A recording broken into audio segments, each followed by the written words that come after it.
Hi hello ನಮಸ್ಕಾರ ಸ್ವಾಗತ YouTube channel ethical hacking ಇನ್ ಕನ್ನಡ. ಇವತ್ತಿನ ಈ ವಿಡಿಯೋದಲ್ಲಿ ನಾನು ನಿಮಗೆ ಪೋರ್ಟ್ ಅಂದ್ರೆ ಏನು, ಪೋರ್ಟ್ ಫಾರ್ವರ್ಡಿಂಗ್ ಅಂದ್ರೆ ಏನು, ಮತ್ತೆ ಪೋರ್ಟ್ ನಮಗೆ ಏನಕ್ಕೆ ಬೇಕು ಅಂತ ತಿಳಿಸ್ಕೊಡ್ತಾ ಇದ್ದೀನಿ. ಸೊ ಮೊದಲಿಗೆ ಇಲ್ಲಿ ಪೋರ್ಟ್ ಅಂದ್ರೆ ಏನೂ ಇಲ್ಲ, ಒಂದು ಲಾಜಿಕಲ್ ಎಂಡ್ ಪಾಯಿಂಟ್ ಅಂತ ಕರಿಬಹುದು. ಅಂದ್ರೆ ಒಂದು ಲಾಜಿಕಲ್ ದಾರಿ. ಆ ದಾರಿ ಮೂಲಕ ಏನಾಗುತ್ತೆ ಅಂದ್ರೆ ಸರ್ವಿಸಸ್ ನಿಮ್ಗೆ ಬೇಕಾಗಿರುವಂತಹ ಮಾಹಿತಿನ ನಿಮ್ಮ ಹತ್ರ ತಲುಪಿಸುತ್ತೆ. ಸೊ ಇಲ್ಲಿ ಪೋರ್ಟ್ಸ್ ಅಲ್ಲಿ ಎರಡು ರೀತಿಯಾಗಿರುವಂತಹ ಪೋರ್ಟ್ಸ್ ಬರುತ್ತೆ. ಮೊದಲು ಬಂದು ಫಿಸಿಕಲ್ ಪೋರ್ಟ್ಸ್, ಅದು ನಮ್ಮ ಕಣ್ಣಿಗೆ ಕಾಣಿಸುತ್ತೆ. ಉದಾಹರಣೆ ಕೊಡ್ಬೇಕಂದ್ರೆ ನಿಮ್ಮ USB ಪೋರ್ಟ್ ಆಗಿರಬಹುದು, ಅಥವಾ VGA ಕೇಬಲ್ ಕನೆಕ್ಟ್ ಮಾಡುವಂತಹ ಪೋರ್ಟ್, ಅಥವಾ ಲ್ಯಾನ್ ಕೇಬಲ್ ಕನೆಕ್ಟ್ ಮಾಡುವಂತಹ ಈಥರ್ನೆಟ್ ಪೋರ್ಟ್ ಆಗಿರಬಹುದು. ಸೊ ನಾನು ಇಲ್ಲಿ ಇಮೇಜ್ ಮೂಲಕ ನಿಮ್ಗೆ ತಿಳಿಸ್ಕೊಡ್ತಾ ಇದ್ದೀನಿ ನೋಡಿ. ಸೊ ಒಂದು ಕಂಪ್ಯೂಟರ್ ಅಲ್ಲಿ ಅಥವಾ ಲ್ಯಾಪ್ಟಾಪ್ ಅಲ್ಲಿ ಫಿಸಿಕಲ್ ಆಗಿ ನಮ್ಗೆ ಕಾಣಿಸುವಂತಹ ಪೋರ್ಟ್ ಈ ರೀತಿಯಾಗಿರುತ್ತೆ. ಸೊ ಇದು ನಾರ್ಮಲ್ ಆಗಿ ಫಿಸಿಕಲ್ ಪೋರ್ಟ್ ಆಗಿರುತ್ತೆ. ಅದೇ ರೀತಿ ಲಾಜಿಕಲ್ ಪೋರ್ಟ್ಸ್ ನಮ್ಮ ಕಣ್ಣಿಗೆ ಕಾಣಿಸೋದಿಲ್ಲ. ಸುಮಾರು ಒಂದು ಲ್ಯಾಪ್ಟಾಪ್ ಅಲ್ಲಿ ಅಥವಾ ಒಂದು ಸರ್ವರ್ ಅಲ್ಲಿ 65,535 ಲಾಜಿಕಲ್ ಪೋರ್ಟ್ಸ್ ಇರುತ್ತೆ. ಈ ಪೋರ್ಟ್ ಗಳ ಮೂಲಕ ಸರ್ವಿಸಸ್ ನಿಮ್ಗೆ ಬೇಕಾಗಿರುವಂತಹ ಮಾಹಿತಿನ ಬಂದು ನಿಮ್ಗೆ ತಲುಪಿಸುತ್ತೆ. ಉದಾಹರಣೆ ಕೊಡ್ಬೇಕಂದ್ರೆ ನೋಡಿ, ನಾನಿಲ್ಲಿ ಏನ್ ಮಾಡ್ತೀನಿ ಅಂದ್ರೆ ನನ್ನ ಲ್ಯಾಪ್ಟಾಪ್ ಅಲ್ಲಿ ನಾನು ಒಂದು ವೆಬ್ಸೈಟ್ ನ ಸ್ಟಾರ್ಟ್ ಮಾಡಬೇಕು ಅಂತ ಇದೀನಿ ಅಂತ ತಿಳ್ಕೊಳ್ಳಿ. ಸೊ ಅದಕ್ಕೆ ನಾನು ಕಾಲಿ ಲಿನಕ್ಸ್ ಅಲ್ಲಿ ಒಂದು ಸರ್ವಿಸಸ್ ನ ಯೂಸ್ ಮಾಡ್ತಾ ಇದೀನಿ. ಆ ಸರ್ವಿಸ್ ಹೆಸರು ಅಪಾಚೆ 2 ಅಂತ ಹೇಳ್ಬಿಟ್ಟು.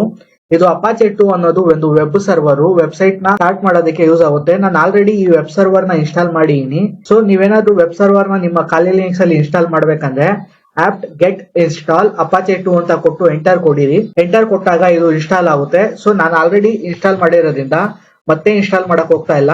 ಇವಾಗ ನೋಡಿ ನಾನೇನ್ ಮಾಡ್ತೀನಿ ಅಂದ್ರೆ ಇದರ ಹೋಮ್ ಡೈರೆಕ್ಟರಿ ಅಂದ್ರೆ ಅಪಾಚೆ 2 ನ ಒಂದು ಹೋಮ್ ಡೈರೆಕ್ಟರಿ ಹೋಗ್ತೀನಿ. ಇಲ್ಲಿ ನಾನು ಒಂದು index.html ಅಂತ ಹೇಳ್ಬಿಟ್ಟು ಒಂದು ಪೇಜ್ ನ ಕ್ರಿಯೇಟ್ ಮಾಡ್ತಾ ಇದೀನಿ. ಈ index.html ಏನಂದ್ರೆ ನನ್ನ ಬೇಸಿಕ್ ವೆಬ್ಸೈಟ್ ನ ಒಂದು ಕಂಟೆಂಟ್ ಇರುವಂತಹ ಒಂದು ಪೇಜು. ಸೊ ಇದನ್ನ ನಾನು ಅಂದ್ರೆ ನಾನು ನಿಮ್ಗೆ ಅದನ್ನ ವ್ಯೂ ಮಾಡಿ ತೋರಿಸ್ತಾ ಇದೀನಿ ನೋಡಿ. ಕ್ಯಾಟ್ index.html ಅಂತ ಕೊಟ್ರೆ ಈ ರೀತಿಯಾಗಿರುವಂತಹ ಕೋಡ್ ಓಪನ್ ಆಗುತ್ತೆ. ಇದು ನಾನು ನಾರ್ಮಲ್ ಆಗಿ ಏನಂದ್ರೆ ಒಂದು ವೆಬ್ಸೈಟ್ ಕ್ರಿಯೇಟ್ ಮಾಡೀನಿ, ಅದು ವೆಲ್ಕಮ್ ಎವ್ರಿವನ್ ಅಂತ ತೋರಿಸುತ್ತೆ.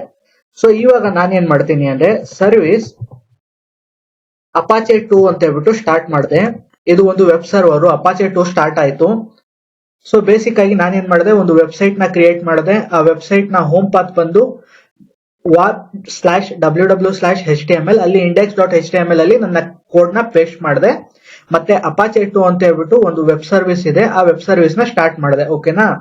ಇವಾಗ ನಾನು ನನ್ನ ಫ್ರೆಂಡ್ ಗೆ ಅಥವಾ ಪಬ್ಲಿಕ್ ಗೆ ಈ ವೆಬ್ಸೈಟ್ ನ ಆಕ್ಸೆಸ್ ಮಾಡಕ್ಕೆ ಕೊಡ್ಬೇಕಂದ್ರೆ ಎರಡು ರೀತಿಯಾಗಿ ನಾನು ಕೊಡ್ಬೋದು. ಒಂದು, ನನ್ನ ಕಂಪ್ಯೂಟರ್ ಅಲ್ಲಿ ಇರುವಂತಹ IP ಅಡ್ರೆಸ್ ನ ನಾನು ಅವ್ರಿಗೆ ಡೈರೆಕ್ಟ್ ಆಗಿ ಕೊಟ್ಟು ಆಕ್ಸೆಸ್ ಮಾಡಿ ಅಂತ ಹೇಳ್ಬಹುದು. ಅಥವಾ ನಾನೇನ್ ಮಾಡ್ತೀನಿ ಅಂದ್ರೆ ಈ IP ಅಡ್ರೆಸ್ ಗೆ ಒಂದು ಹೆಸರು ಕೊಡ್ತೀನಿ, www.example.com ಅಂತ ಕೊಟ್ಟು ಡೊಮೈನ್ ಗೆ ಅಸೈನ್ ಮಾಡಿದ್ರೆ ಅದು ಡೊಮೈನ್ ನೇಮ್ ಸರ್ವರ್ ಆಗುತ್ತೆ. ಸೊ ನಾನಿಲ್ಲಿ ಏನ್ ಮಾಡ್ತೀನಿ, ಡೈರೆಕ್ಟ್ ಆಗಿ IP ಅಡ್ರೆಸ್ ಮೂಲಕ ವೆಬ್ಸೈಟ್ ನ ಆಕ್ಸೆಸ್ ಮಾಡ್ತೀನಿ ನೋಡಿ. ಸೊ ನಾನೇನ್ ಮಾಡಿದೆ, ಇಲ್ಲಿರುವಂತಹ ನನ್ನ IP ಅಡ್ರೆಸ್ ನ ಕಾಪಿ ಮಾಡಿ ನಾನು ಹೋಗಿ ಫಾಕ್ಸ್ ಅಲ್ಲಿ ಇದನ್ನ ಪೇಸ್ಟ್ ಮಾಡಿದೆ. ಇದನ್ನ ಪೇಸ್ಟ್ ಮಾಡಿ ಎಂಟರ್ ಕೊಟ್ರೆ ನೀವು ನೋಡಬಹುದು ಇಲ್ಲಿ ನನ್ನ ವೆಬ್ಸೈಟ್ ಓಪನ್ ಆಗ್ತಾ ಇದೆ. ಸೊ ನೋಡಿ, ವೆಲ್ಕಮ್ ಎವ್ರಿವನ್ ಅಂತ ಇಲ್ಲಿ ವೆಬ್ಸೈಟ್ ತೋರಿಸ್ತಾ ಇದೆ. ಬ್ಯಾಕ್ ಎಂಡ್ ಅಲ್ಲಿ ಏನಾಗಿರುತ್ತೆ ಅಂದ್ರೆ ಆ ಅಪಾಚೆ 2 ಅನ್ನುವಂತಹ ವೆಬ್ ಸರ್ವರ್ ಏನಿದೆ ಅದು ನಮ್ಮ ಲ್ಯಾಪ್ಟಾಪ್ ನ ಲಾಜಿಕಲ್ ಪೋರ್ಟ್ ನ ಯೂಸ್ ಮಾಡ್ತಾ ಇರುತ್ತೆ. ಸೊ HTTPD ಅಂದ್ರೆ ಹೈಪರ್ ಟೆಕ್ಸ್ಟ್ ಟ್ರಾನ್ಸ್ಫರ್ ಪ್ರೋಟೋಕಾಲ್ ಒಂದು ವೆಬ್ಸೈಟ್ ನಾರ್ಮಲ್ ಆಗಿ ನೀವು ಸ್ಟಾರ್ಟ್ ಮಾಡಿದ್ರೆ ಅದು ಪೋರ್ಟ್ 80 ನ ಆಕ್ಸೆಸ್ ಮಾಡ್ತಾ ಇರುತ್ತೆ. ನಾನು ತೋರಿಸ್ಬೇಕಾದ್ರೆ ನೋಡಿ, ನೆಟ್ ಸ್ಟಾರ್ಟ್ -tupl ಅಂತ ಚೆಕ್ ಮಾಡಿದ್ರೆ ಇಲ್ಲಿ ನೋಡಿ ಪೋರ್ಟ್ 80 ಅಂತ ಕಾಣಿಸ್ತಾ ಇದೆ ಅಲ್ವಾ. ಸೊ ಅಪಾಚೆ 2 ಅಂತ ಹೇಳ್ಬಿಟ್ಟಿರುವಂತಹ ಸರ್ವಿಸು ಈ ಪೋರ್ಟ್ ನ ಆಕ್ಸೆಸ್ ಮಾಡ್ತಾ ಇದೆ. ಈ ಪೋರ್ಟ್ ಮೂಲಕನೇ ನಮ್ಗೆ ಬೇಕಾಗಿರೋ ಮಾಹಿತಿನ ನಮ್ಗೆ ತಲುಪಿಸ್ತಾ ಇರೋದು.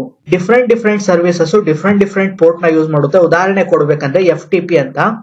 FTP ಅಂದ್ರೆ ಏನಂದ್ರೆ ಫೈಲ್ ಟ್ರಾನ್ಸ್ಫರ್ ಪ್ರೋಟೋಕಾಲ್ ಅಂತ ಹೇಳ್ಬಿಟ್ಟು, ನೀವು ಯಾವ್ದಾದ್ರು ಫೈಲ್ ನ ಇಂಟರ್ನೆಟ್ ಮೂಲಕ ಒಬ್ಬರಿಗೆ ಸೆಂಡ್ ಮಾಡ್ಬೇಕು ಅಥವಾ ರಿಸೀವ್ ಮಾಡ್ಬೇಕಂದ್ರೆ FTP ಅನ್ನುವಂತಹ ಸರ್ವಿಸ್ ಆಕ್ಟಿವ್ ಅಲ್ಲಿ ಇರಬೇಕು. ಆ FTP ಸರ್ವಿಸು ಪೋರ್ಟ್ ನಂಬರ್ 21 ನ ಆಕ್ಸೆಸ್ ಮಾಡ್ತಾ ಇರುತ್ತೆ. ಸೊ ನಾನು ಇಲ್ಲಿ ನಿಮ್ಗೆ ತೋರಿಸ್ತೀನಿ ನೋಡಿ, FTP ಪೋರ್ಟ್ ನಂಬರ್ ಬಂದು 21. ಅದೇ ರೀತಿ SSH ಸರ್ವಿಸ್, SSH ಅಂದ್ರೆ ಸೆಕ್ಯೂರ್ ಶೆಲ್ ಅಂತ ಹೇಳ್ಬಿಟ್ಟು, ಈ SSH ಸರ್ವಿಸ್ ಏನಕ್ಕೆ ಯೂಸ್ ಆಗುತ್ತೆ ಅಂದ್ರೆ ನಾವು ಯಾವ್ದಾದ್ರು ಕಂಪ್ಯೂಟರ್ ನ ಲ್ಯಾಪ್ಟಾಪ್ ನ ಆನ್ಲೈನ್ ಅಲ್ಲಿ ಆಕ್ಸೆಸ್ ಮಾಡ್ಬೇಕಂದ್ರೆ ರಿಮೋಟ್ ಮೂಲಕ SSH ಸರ್ವಿಸ್ ನಮಗೆ ಯೂಸ್ ಆಗುತ್ತೆ. ಸೊ SSH ಸರ್ವಿಸ್ ಪೋರ್ಟ್ 22 ನ ಆಕ್ಸೆಸ್ ಮಾಡುತ್ತೆ.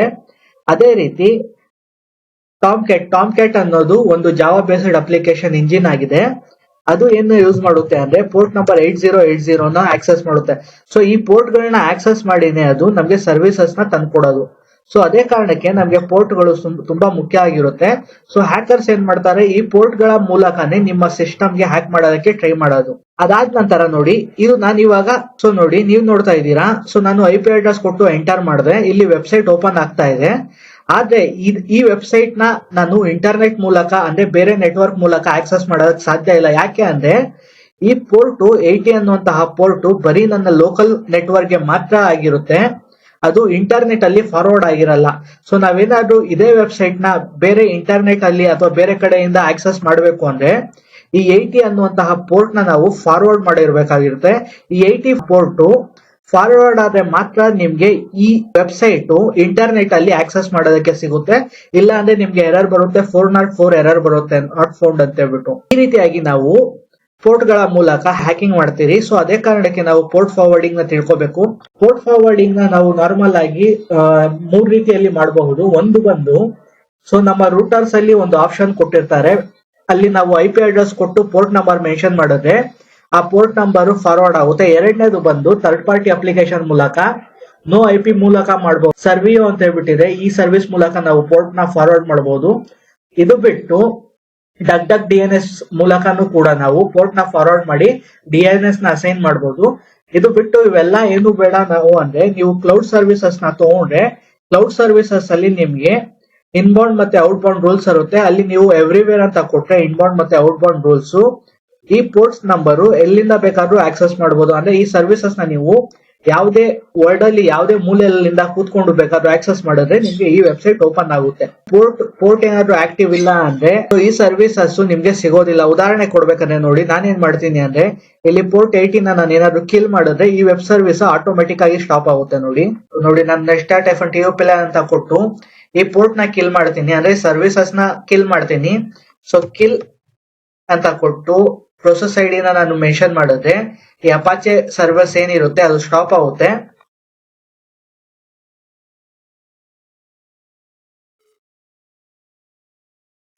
ನೋಡಿ ಸರ್ವಿಸಸ್ ಸ್ಟಾಪ್ ಆಯ್ತು. ಇವಾಗ ನಾನೇನಾದ್ರು ರಿಫ್ರೆಶ್ ಮಾಡಿದ್ರೆ ಈ ಪೇಜ್ ಓಪನ್ ಆಗೋದಿಲ್ಲ, ಅಂದ್ರೆ ಈ ವೆಬ್ಸೈಟ್ ಎರರ್ ಬರುತ್ತೆ ನೋಡಿ.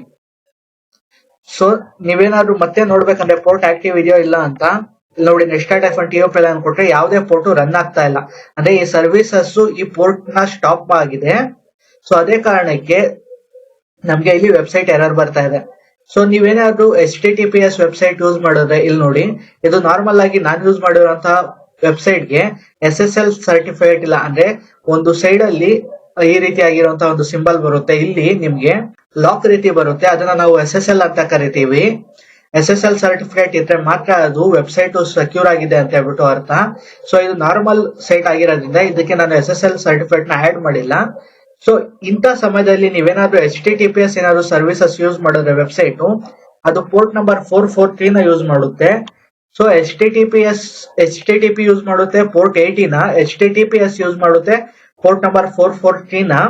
ಅದೇ ರೀತಿ FTP ಯೂಸ್ ಮಾಡುತ್ತೆ ಪೋರ್ಟ್ ನಂಬರ್ 21 ನ, SSH ಯೂಸ್ ಮಾಡುತ್ತೆ ಪೋರ್ಟ್ ನಂಬರ್ 22 ನ.